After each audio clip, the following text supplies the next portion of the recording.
My son called me on a Tuesday evening, his voice careful in a way I immediately recognized as rehearsed, and told me that going forward, I wasn't permitted to be alone with my own granddaughter. Not neglectful supervision, not occasional caution, a blanket rule, apparently decided by my daughter-in-law, Amanda, without a single conversation with me first. I asked him why, genuinely confused, running through every possible explanation in the seconds before he answered. He told me, hesitantly, that Amanda had read something online about older grandparents and safety risks, and had simply decided, unilaterally, that the risk wasn't worth taking. I spent 31 years as a pediatric nurse. I want to tell you what that specific phone call actually revealed, and what I eventually did about a restriction that felt, at first, like the most confusing rejection of my entire life. I spent 3 decades working pediatric units at 2 different hospitals, specializing eventually in newborn care, a career built entirely around understanding infant safety at a level most grandparents, however loving, never have professional occasion to develop. I retired at 65, having personally cared for thousands of newborns, trained dozens of younger nurses, and developed, I believed reasonably, a level of expertise around infant care that made me, if anything, an unusually qualified grandparent, rather than a risk requiring special restriction. I want to describe a specific memory from my final years working, training a young nurse through her first solo shift on the newborn unit, watching her hands shake slightly during a routine but nerve-wracking procedure. I remember thinking, at the time, how much muscle memory and calm judgment 30 years of practice had given me. Judgment that had nothing to do with age and everything to do with accumulated, specific expertise. I thought about that exact memory often during the difficult months that followed my son's phone call, unable to reconcile my own professional self-understanding with the blanket restriction now apparently applied to me. My son Jason and I had always been close, a relationship I'd worked to maintain even through his own career demands and eventual marriage, regular calls, holiday visits, genuine involvement in his life that had never, until this phone call, felt complicated by anything beyond ordinary adult-child distance. When Jason married Amanda 4 years earlier, I'd made a genuine effort to build my own relationship with her, understanding that a new daughter-in-law's comfort mattered considerably for the family's long-term health, and I believed, until this call, that effort had largely succeeded. I remember specific holidays where Amanda and I had cooked together in the kitchen, comfortable, easy conversation about her own family traditions, recipes we'd traded back and forth. I genuinely believed, based on those accumulated warm interactions, that we'd built real affection between us, which made the sudden, unexplained restriction feel even more disorienting when it eventually arrived. Amanda's pregnancy had proceeded without any particular tension I was aware of. My own excitement genuine and, I believed, appropriately measured rather than overbearing, offering professional insight only when directly asked, rather than volunteering unsolicited advice, the way some grandparents apparently do. I visited twice during those first 2 months after my granddaughter Emma was born, both visits seemingly warm, Amanda apparently comfortable enough to leave the room briefly while I held Emma, nothing suggesting the sudden restriction that arrived, seemingly out of nowhere, during that Tuesday call. I remember the second of those visits specifically, Amanda handing Emma to me, without any hesitation while she showered, telling me casually that she trusted me completely with the baby, a comment I'd taken at face value, having no reason at the time to suspect it wouldn't hold. That specific memory made the eventual restriction feel almost like whiplash, contradicting so directly what I'd been told, apparently sincerely, just weeks earlier. I want to describe that call in more detail, because the specific mechanics of how the restriction was communicated mattered as much as the restriction itself. Jason explained, uncomfortably, that Amanda had encountered an article online about elevated risk factors for older caregivers, statistics about reaction time and physical capability that, applied generally, didn't account for my specific professional background or actual physical condition. Still genuinely active and capable at 68. I asked whether Amanda had considered my professional nursing background specifically, whether that context had factored into her assessment at all. Jason admitted, honestly, that he wasn't certain it had, that the decision seemed to have emerged from general online research rather than any specific evaluation of me individually. I remember my voice cracking slightly during that question, something Jason noticed, apologizing immediately for how the conversation had unfolded, admitting he'd felt caught between defending me and supporting his wife's genuine anxiety, ultimately choosing, in that difficult moment, to simply relay her decision rather than advocate strongly for a middle path that might have honored both concerns. I want to be honest about my first reaction, because it wasn't calm acceptance, however much I eventually worked toward understanding. I felt something close to professional insult, layered directly on top of personal hurt. 31 years of specialized expertise, apparently outweighed by a generic internet article. A restriction imposed without any direct conversation with me, the person actually being restricted, at all.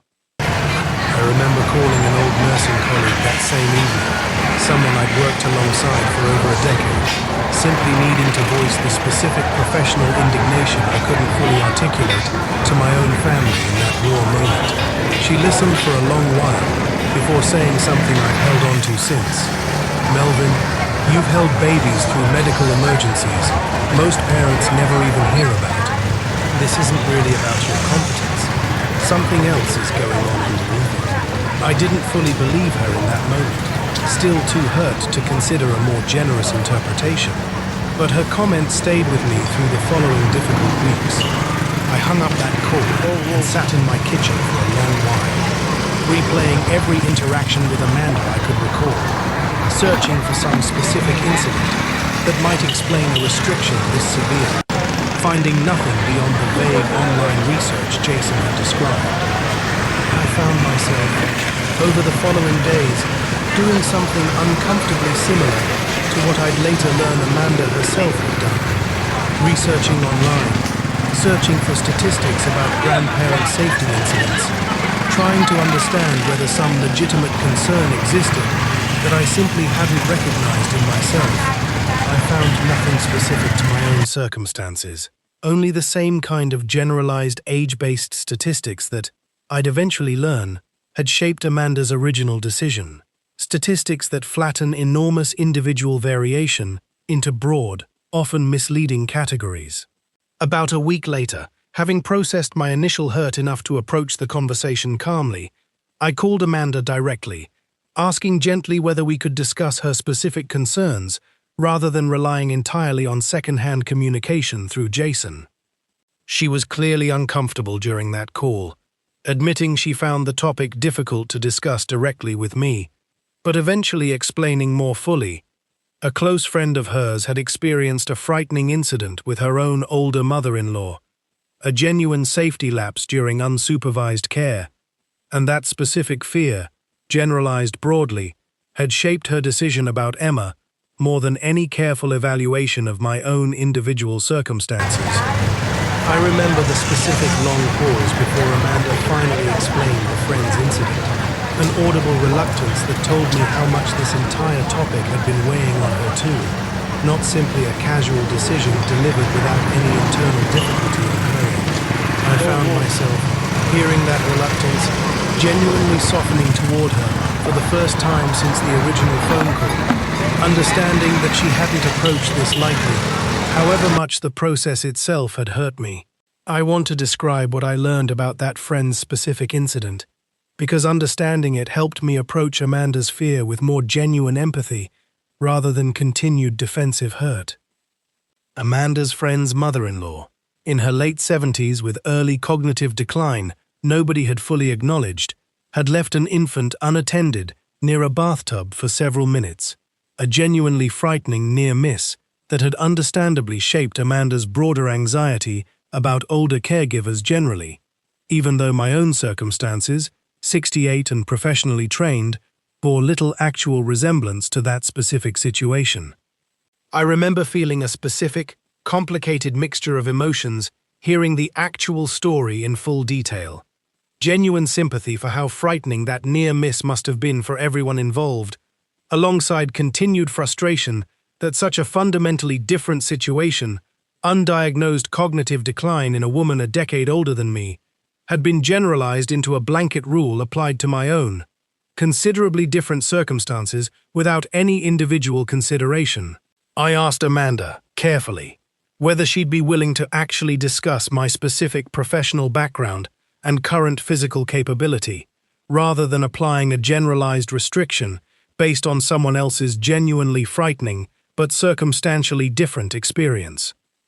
She agreed, and we spent nearly an hour on that call discussing my actual nursing career, specific safety protocols I'd followed professionally for decades, and my current physical and cognitive condition, in concrete terms, rather than generalized age-based assumption.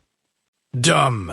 I brought specific examples during that conversation, rather than vague reassurance, describing exact protocols I'd followed professionally around bath safety, sleep positioning, and emergency response, demonstrating not just general competence, but the same specific, detailed knowledge that had once made me valuable training younger nurses decades earlier.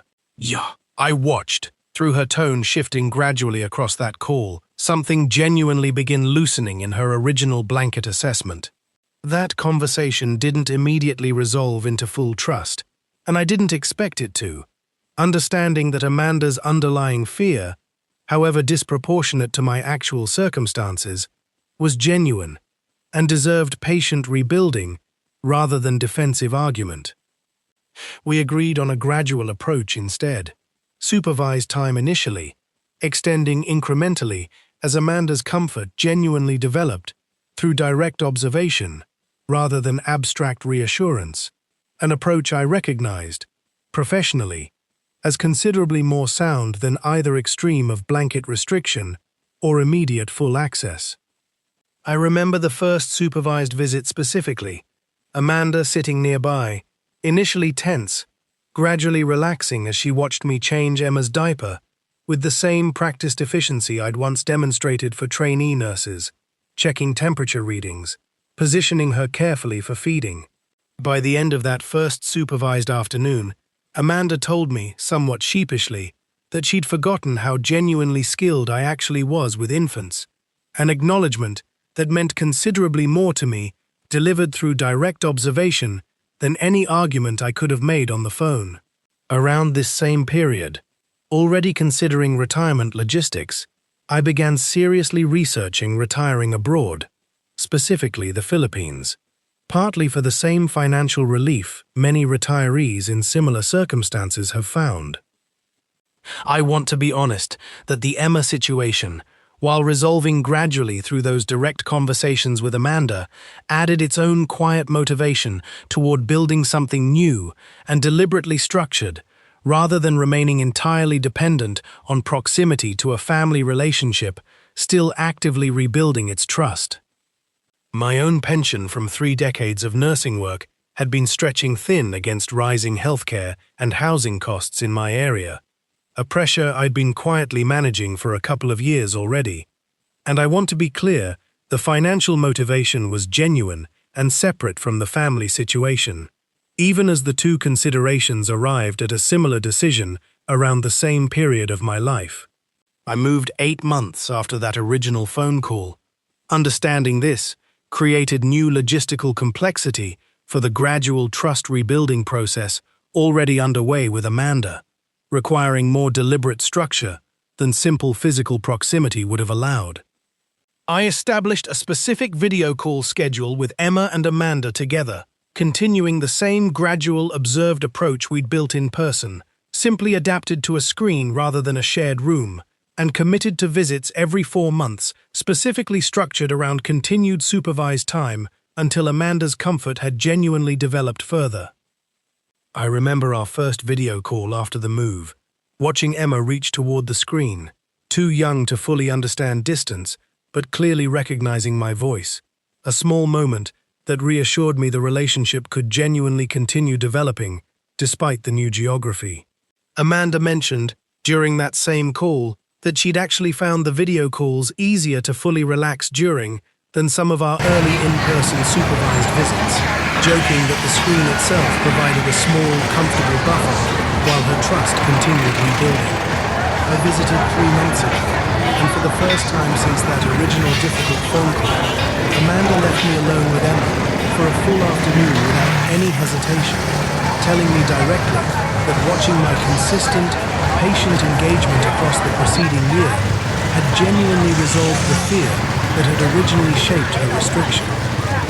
She also told me something I've held on to since, admitting that her own initial decision, made without directly consulting me, had been unfair in its process, even if her underlying fear had been genuine, and that she wished she'd approached the original conversation the way we'd eventually approached it together, rather than delivering an unexplained restriction through Jason first. I remember that specific conversation happening on our small balcony here, Emma napping nearby in a portable crib, both Amanda and I speaking more openly than we'd managed, even during our earlier phone conversations.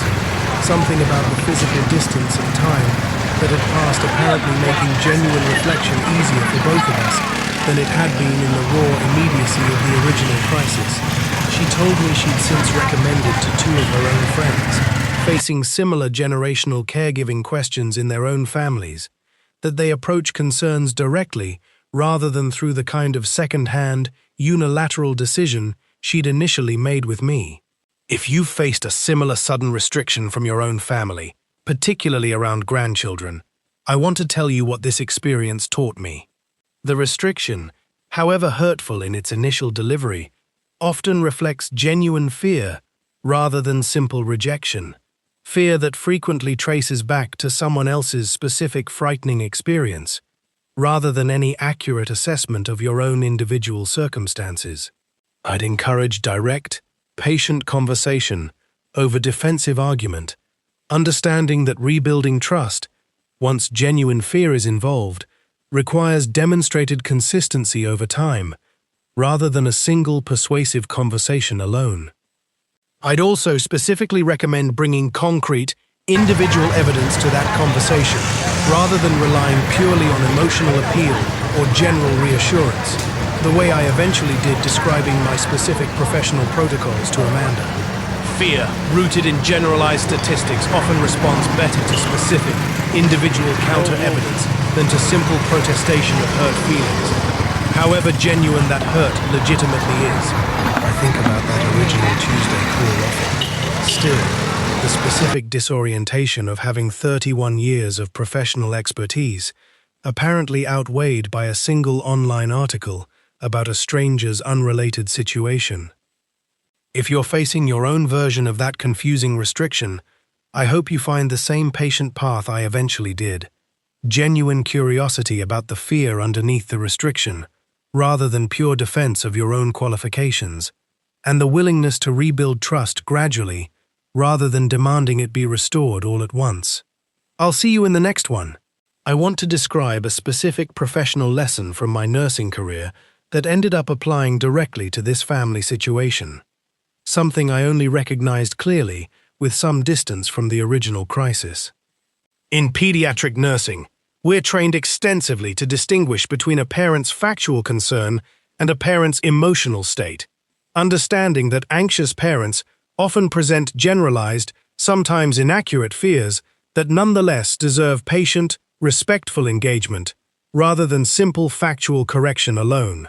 I spent 3 decades practicing exactly this distinction professionally, yet somehow, in that first raw week after Jason's call, I'd forgotten to extend Amanda the same patient framework I'd offered thousands of anxious parents throughout my actual career. Once I recognized that specific parallel, my own approach shifted considerably, treating Amanda's fear the way I would have treated any anxious parent's concern professionally, validating the underlying emotion first, then gently introducing more accurate, individualized information, rather than leading with correction or defensiveness. I want to include my son's own perspective on this whole situation because I think it matters as much as Amanda's or my own. Jason told me, during a call about 8 months after the original crisis, that he'd struggled considerably with his role throughout, caught between defending his own father and supporting his wife's genuine anxiety, uncertain how to navigate that specific tension without feeling disloyal to either of us. He said watching Amanda and me eventually work through it directly, rather than continuing to rely on him as an intermediary, had actually strengthened his own confidence that difficult family conflicts could be resolved through direct conversation rather than requiring him to referee or take sides. He told me he's since applied that same lesson to a separate, unrelated tension with his own in-laws, encouraging direct conversation between the parties involved rather than positioning himself as the sole channel of communication.